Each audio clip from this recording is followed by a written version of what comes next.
Welcome back to Open Window Politics. Today we're going to be going through my latest prediction for the makeup of the 2024 Senate elections, what the makeup of the Senate will look like following these elections. So we will, I've already characterized all the safe and likely states. We have a few in the likely category for the Democrats. We have Maryland and Virginia. For the Republicans, we have Texas and Florida. And then we will start to classify some of the lean as well as tilt states. We'll add a tilt characterization. And this is going to be assuming that Kamala Harris is the most likely presidential nominee, so we're going to be using support from her for these down ballot candidates to see if they will be able to, if Democrats will be able to win their race, win these races. And right off the bat, we already have one flip in the Senate. We have the seat, Joe Manchin's old seat, which is flipping from a Democrat to a Republican, pretty much by a very safe margin. West Virginia is a very safe Republican state, so that will be an easy pickup for the Republicans. And with that, if Trump is able to win the election, it will automatically be a Republican majority because J.D. Vance will be the tie-breaking vote.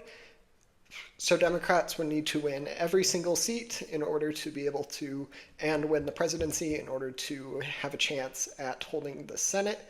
So for now, we're going to start characterizing those states. We will start out with the state of Nevada.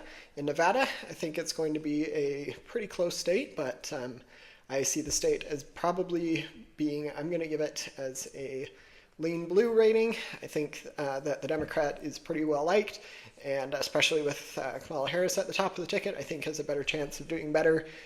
In the Las Vegas area, I think is going to have some stronger support for Democrats up and down the ballot. We'll have to see if that comes to fruition.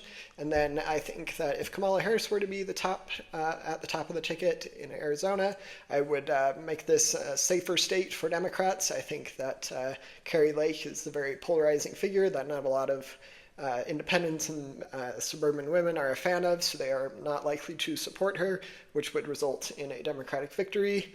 And so with that, we have 45 seats for the Democrats to 50 for the Republicans. We'll come back to the state of Montana. First, we'll go to Wisconsin. In Wisconsin, I'm going to give this as a lean blue rating. This is Tammy Baldwin's seat. She's a very popular senator in the state of Wisconsin and will most likely do pretty well in her reelection bid. And we get to the state of Michigan. In Michigan, I think it's going to be in the Democratic column, but I do think it is going to be by a closer margin.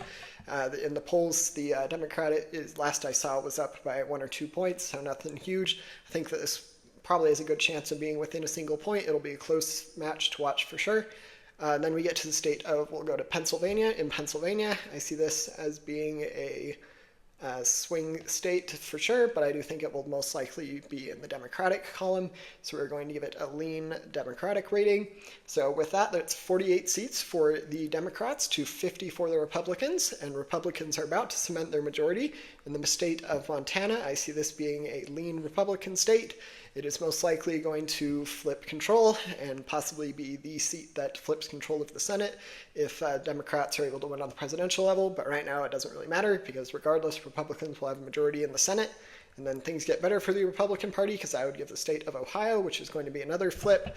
I predict that it would probably be, it'll be by a close margin, probably one of the closest in the country, but I do think that it will likely end up being in the Republican column. This is a very favorable map for the Republican Party. Quite a few vulnerable Democrats are out for re-election.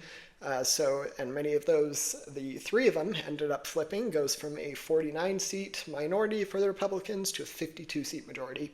Feel free to let me know if you have any questions about my characterizations, and don't forget to like and subscribe. Thanks. Bye.